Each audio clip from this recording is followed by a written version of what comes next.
going on, guys? My name is Dustin. Welcome back to the Minecraft channel, and welcome to the second ever episode of Dustin Talks. This is a new series that I started. The first episode was super well received, where you guys give me a topic about YouTube, about real life, or whatever, and I talk about it and give you guys my opinion, my insight, or my knowledge on what I know about a certain subject. And this topic was commented by a good friend and fellow YouTuber, HuggableHipster. I will leave a link to her YouTube channel down in the description below, guys. Please go subscribe to her. I'm also going to have a link to her GoFundMe that she started.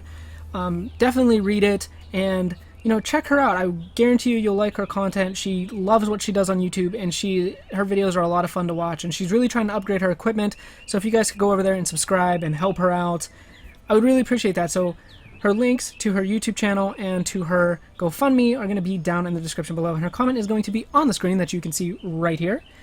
And she suggested that we talk about YouTube copyright. Now, I've never had too many issues with YouTube copyright, but I know that it is a YouTuber's worst nightmare. And there's a difference between a copyright strike and a content ID claim, and I want to kind of discuss that in this episode. If you guys are wondering what you're seeing in the background, basically this is me just kind of filling in. This is the skyscraper that I did a tutorial on. We're just going through and just kind of filling in the interior of it, filling in the rooms and stuff like that. So nothing too super exciting and crazy, but it's content, so enjoy it. So YouTube copyright. YouTube copyright is a big issue that has been floating around on YouTube now, and it has a lot of people pretty freaked out. I'm not gonna lie.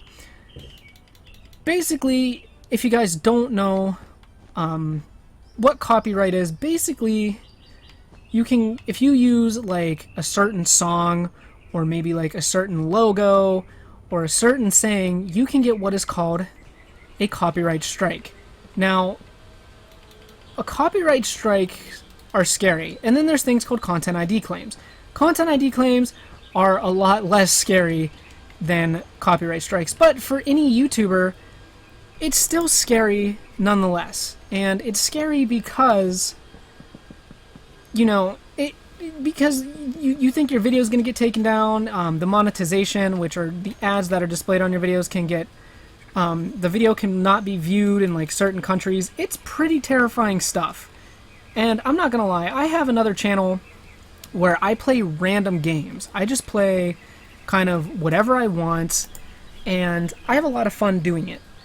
Now, I have gotten content ID claims. I've never had a copyright strike, but I have had content ID claims.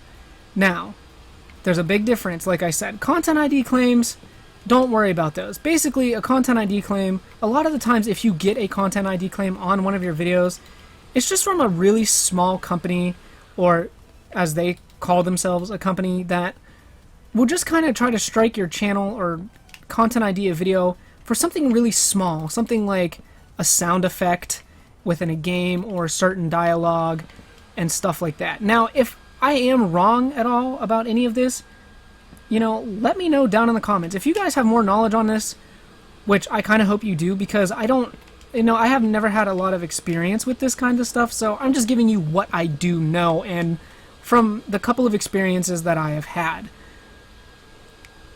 A content ID claim can usually be disputed, and all a content ID claim is, like I said, if you have something like really simple, like a sound clip of some sort or something like that. Basically, say there's a sound in a game that Activision owns the rights to. Like, Activision made that sound effect, and you get this sound effect, right, and they hear it in your video. Basically, they can content ID claim. That's not going to take down your video. That's not going to get you a copyright strike. All that is doing is any money that video earns is getting paid to them and not to you. So it's really not that big of a deal. But it still sucks. Especially if you do YouTube as a job and you get a content ID claim, you're not going to earn money on that video, essentially, is what it's coming down to. Now, like I said, that really sucks when that happens to people that do make YouTube videos for a living, but 9 times out of 10 you can dispute them. I remember I've only ever had it one time on this channel where I had like this, it was during the Minecraft story mode of all things, and this company, I can't remember, it was like Arctic Entertainment or something, and they like content, they gave me a content ID claim, and you know, they're like, oh, basically telling me that they owned the rights to a certain sound or certain, just a small audio clip in my video. And the thing was, is it was my commentary was over that video, okay? My voice was over that thing. So you really honestly couldn't even hear what they were trying to claim. So what I did, and what I recommend any of you guys doing, is if you do get a content ID claim, look up this company, because it tells you when this happens. It will tell you like, okay, this is the company name that is claiming it. And I just kind of search like, you know, what does it mean if this company is claiming my videos as, you know, a content ID claim? Because it scared me. It really scared me, because there was people that couldn't watch my video in certain countries because of this. So I looked it up, and apparently this company was not a real company. They were just trying to make money off my video, and I disputed it, and I won the dispute, which is, it was good. It's good. So I won the dispute, and the content ID claim was lifted almost immediately, and you know, I was pretty happy about it. I got it back. But 9 times out of 10, like, if it's a legit company, don't even worry about it. Just leave it. Because 9 times out of 10, if you're just starting YouTube or you're a small YouTuber and this happens, you're not making money anyway, or if you are, it's really almost nothing. Like, they're only going to earn maybe just a couple cents off of your video. But, you know, if you're a bigger YouTuber and this happens, I could see where the concern would come in and kind of worry you a little bit, because it is really scary, and I completely understand that. It's absolutely terrifying. Okay, so I'm just working on this bed here. But it is, and a lot of people fear getting copyright, and the whole fair use thing that's going on YouTube right now, it is a big issue, and it's sad because the YouTube system is so easily abused.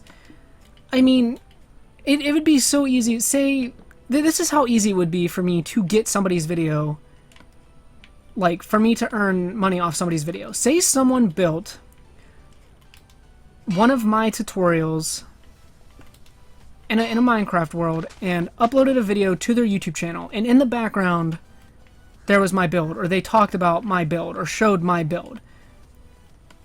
It would be so easy for me to just kind of, like, I could honestly, like, take their video and earn money off their video because, like, it just had my build in. And now, I would never do that. I make these tutorials for a reason.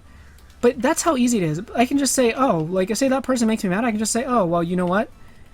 This is my video, and, or this is my build, this is my design, and you can't use it. It's that simple, and that's what's scary. Now, I don't know what it takes to really get a copyright strike. I've never had experience with that. If you guys have ever had experience with getting an actual strike, please let me know. But I know copyright strikes are bad. Those are like the ultimate no-no. Like, you do not want to get a copyright strike, period. Because 3 copyright strikes, I think a lot of times those copyright strikes can take up to 6 months to be lifted off of your channel. And I know friends that have copyright strikes, and it can take a long time to get off of your channel. And a lot of the times, you know, a copyright strike can ruin your chances at having any kind of, like, partnership, any type of sponsorship, anything like that. And that's terrifying, you know? Or I know there's some people that, like, you can't upload videos, or, you know, it's always something, and it's really scary. And I know if you get 3 copyright strikes, you can lose your channel. And losing your channel would honestly probably be one of the worst things, especially if you're a big YouTuber and say YouTube's your job and you get a copyright strike and then, you try to dispute it and it doesn't work, and it would be absolutely terrifying, to be honest with you, because you could lose all that hard work that you put into your channel over something like that. So 3 copyright strikes is bad, and I want to kind of talk to you guys also about how you can avoid, copyright strikes. I know, well, you can probably get a copyright strike if you use, like, say you hear, like, a popular song on the radio. 9 times out of 10, if you hear a song on the radio, you're not allowed to use that song. There's a good chance you have no rights to use that song in any way. And, because this is the way they look at it, okay? So say you're an artist and you make music for a living,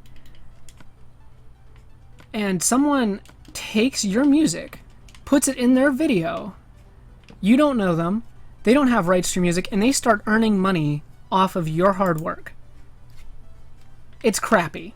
And I could see where people would honestly get upset over something like this.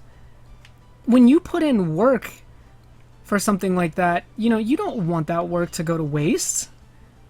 And that's just that's why, like, this is so hard to talk about, because like I said, I don't know a whole lot about it, but I want to just talk to you because it is a serious thing, and it's something that if you are thinking about starting YouTube, you need to watch and really honestly try to avoid as best as you can, because this stuff happens. I'm trying to see, like, where I'm at. So this is the other side, so everything's just kind of flip-flopped, which is weird, but we're gonna figure this out. But yeah, I mean, it's absolutely terrifying, and there's ways that it can be avoided very, very easily, and that's what I'm going to kind of talk to you guys about right now. Now, one way that you can avoid something like this is by simply buying rights to a song, or buying rights to use a certain artist's song, getting permission essentially from that artist to use their music. Now here's the thing, buying music licenses can be really, really expensive, like super expensive. And if you're just a starting YouTube channel and you're a young kid, you're not going to have money to do anything like that, to buy license to use a specific artist's song, especially if it's a very popular artist. You're probably looking at a lot of money. I would imagine that it would be quite a hefty price. But there's also other great things on YouTube, such as non-copywritten music. You can find non-copywritten music to play in your videos. Actually, the song you guys hear in the background of all my Minecraft videos are by an artist named Tobu, and he makes non-copyright songs. And they're free to use, and they're good. And I definitely recommend looking up, non-copywritten songs, especially if you're going to make YouTube videos and put music in the background. Just look up non-copyright music. There are a ton of YouTube channels that are dedicated to nothing but non-copywritten music. And you guys, just like I said, just search, and you can find all kinds of great music. You can find rock music, you can find rap music, you can find dubstep. Every genre of music that you could ever possibly think of, you can find a non-copyright version of it, which is great. It's great that there are artists that do use that, but the best thing to do is, even if you do use a non-copyright song, always credit the artist, because if you think about it, they do put a lot of hard work into what they do, and they want to be noticed for that. So always give them credit. Like, if you check my description right now, with Tobu, I have all his social media. I have his Facebook, I have pretty sure his Instagram, his Twitter, his SoundCloud. I have everything. I've never talked to the guy personally or anything like that, but because I do use his music, I make sure that I credit him where credit is due, because at the end of the day, it is his music, and he chooses to make it free, and he can easily, if his producer or whatever, or whoever produces his music, or his manager or something, sees that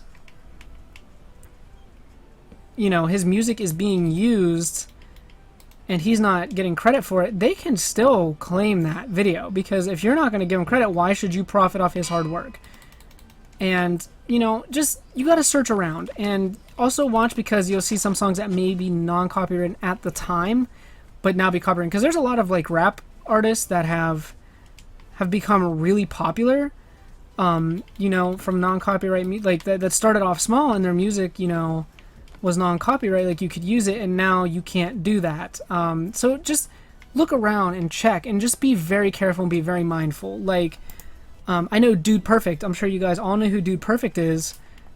They had an issue where when they did the bubble wrap video, where they put the bubble wrap logo on the screen, and YouTube did not like that. So you have to watch with putting logos and stuff like that on your videos as well, because brands or companies that see that can look at it as, oh, like they're profiting off my video. Even if it's something so stupid and so small, you just gotta watch. And with the way YouTube has been lately, there's just been a lot of crap going down with big YouTubers and this whole fair use thing with H3H3, and I'm sure you guys, if you follow YouTubers, you've probably heard about fair use and stuff like that. That's just like how you see these React channels, and they're getting away with, like, basically showing somebody else's video in their videos and talking about it. It all falls under fair use. And, the thing is like, the YouTube system, like I said, is just so broken and is so easily abused that you just really need to watch yourself. If you guys are content creators or want to become content creators, just watch yourself, because it's honestly scary. Like I said, I mean, that'd be like one of my subscribers can say, look, hey, I have this house, I want you to build it in your world and do a tutorial on it. I could do a tutorial on it, and then all of a sudden, if they see it in a YouTube video and they have a channel, they can just easily take down my video or strike my channel because of something like that. That's how crazy all of this can be, and you just really honestly need to watch, because it's crazy. It really is. I'm just going to keep saying that. It absolutely is. It's scary. And you just got to look and just see what you're doing. Like, I know a lot of people make Call of Duty montages, right? That's a big thing. Or it was for a while anyway. It's not really so big anymore like it was. But, you may hear, like, an awesome rock song, and you're like, oh, wow, that would make a super great montage song. And I've been there when I was younger, or just starting YouTube. Not really just starting YouTube, but wanting to make YouTube videos. I wanted to make montages. I love sniping in Call of Duty. It's just what I did, and I wanted to make these montages, and I knew all these awesome rock songs that just would have fit well. But the thing is that's where the copyright came in, and you weren't allowed to use it. Now, I never did use any of these songs or anything like that, but you just got to watch yourself. Just know what you can and can't use. And if you do happen to use a song that is copywritten, you cannot place ads on your video. So don't try to monetize that video, because that's just not going to end well for you. A lot of the times, like I said, Content ID claims, you just kind of have to take it for what it is. I actually have a video on this channel that has 105,000 views. It is the A Day to Remember acoustic billboard set. Really popular video. I'll never have ads on that video, because I would be profiting off that, and that's not right. I've never had ads on these videos, and plus it won't even let me place ads, and if I try to, it would get rejected so quick. So really, it's not a very good idea to use copywritten songs. The reason I uploaded the Day to Remember video in the first place was because the Day to Remember is my all-time favorite band, and I really like them, so I wanted to do it. And I knew that I wasn't going to be able to get away with it, obviously. I understood the whole copyright thing, but I still did it anyway. Now, there is a Content ID on the video, and that video has 105,000 views. That video could earn me quite a bit of money if I had ads on it, but I don't want to profit off that video, and I never will, because it's not right. It's not fair to Billboard or to A Day to Remember that because that's A Day to Remember's music. They are going to profit off their music. It's just how it goes, and that's completely fine. That's how it should be. And, you know, like, I support the band, so basically any money that this video earns is getting paid to the respectful owners. And that's a content ID claim. Like, the video is still viewable. Anybody can watch it anywhere in the world. You know, it's just, I just personally cannot profit off the video. And like I said, if you're a small YouTuber and you get a content ID claim, like, really don't even worry about it, because it's really not going to affect you. Because if you are just a starting YouTuber, you're not earning a whole lot of money. You're not earning any, like, an insane amount of money where you're making hundreds of thousands of dollars a month off of YouTube videos. It tends to happen to a lot smaller channels because they just don't know the guidelines and stuff like that. So I definitely recommend looking up YouTube's guidelines and YouTube's policies, because, you know, if you want to keep your channel protected and keep it safe, that is your best bet. Just follow their policies, you know, see what they have to say, the terms of service, all that stuff. Just, whoops, I gotta move this bed over by one. There we go. You know, because at the end of the day, it would suck to lose a channel or to lose a video that you put a lot of work and effort into because you know, you wanted to use a certain song and stuff like that. So really just read the fair use guidelines. Read what you can and can't do, what's okay and what's not okay, because, you know, at the end of the day, you really honestly could lose everything you worked for, and I don't want that to happen to anybody, because if you make YouTube videos, there's a good chance that you're really passionate about it and you want this to be a career, and you don't want to have that ruined over something small and stupid like using a certain song. I mean, if the song is copywritten, just don't even try, because it's just not going to work. So just, you know, look into the different services. I know there's a thing called Audio Micro. YouTube has a thing in the YouTube video editor where you can put non-copyright music that is approved by YouTube, and I'm pretty sure there's a way to check to see if a song is copywritten or not, or to see if you can use it. I believe there's a way. I think I heard about it where you can, like, check it on YouTube and it will tell you, like, yes, you can use this. If you use this, you'll just get a content ID claim. The video will still be viewable. Or no, you cannot use this at all. You will receive a copyright strike and your channel is going to be in bad standing. And you never want your channel to be in bad standing. Like I said, that can honestly ruin partnerships with networks. That can ruin sponsorships, because if you think about it, if a company wants to sponsor you, say you do gaming videos, say you make Call of Duty videos, right? You make these awesome Call of Duty montages and you're becoming really popular, really well known, and you want sponsors, you know, like a custom controller sponsor, or, you know, like just like a big name sponsor. They're gonna check to see if you have a clean channel, to see if you have, you know, like, any copyright strikes, you know, or if you've had any strikes, if you know, no content ID claims, stuff like that. So you really just have to watch yourself, because if you don't, then you could really, really ruin a potential career in YouTube, and no one wants that to happen. You know, it would really suck. I mean, I would be devastated if I ever lost my YouTube channel due to anything. It's just, the copyright thing is just super crazy, and just please be careful. Just watch what you upload. I know with the Lego movie video game that come out, there was a lot of stuff going down, people that were uploading it that had the voice volume too high because they were very well-known actors that were voicing the characters in the game, like Morgan Freeman and Chris Pratt and stuff like that. Their videos were getting flagged and removed and blocked in countries because of the voice acting, or because there was a popular song in there. You know, just, if you're gonna do a game on your YouTube channel, you know, look it up, see, okay, you know, is this game okay to upload? Just do your research, look on the internet, because honestly, 9 times out of 10, if just a simple Google search will answer your question. Now, if you're gonna play a game that has, like Grand Theft Auto, for example, you cannot have the radio on. If you're recording that game and that music is in your videos, you're going to get a content ID claim, or you're going to get a copyright strike. Just do your research depending on whatever game you're playing, but if you stick to Minecraft, you'll be fine. But if you do use a song in the background like me, make sure it's a non-copyright song, and always credit the artist in the description of all your videos that you use that song in, because it's kind of ignorant to profit off their music that they put time and effort into creating. So anyways, guys, I'm going to go ahead and end this here. Don't forget to like, comment, and subscribe if you guys are brand new. If you know any more about copyright or stuff like that that I didn't touch on, because like I said, I didn't know a whole lot, put it down in the comments below, because it is going to help people out in the end. Also, if you guys have suggestions for another topic, it can be about YouTube or about life advice, put it down there in the comments and I'll make a video on it. So, as always, guys, I'll see ya in another video.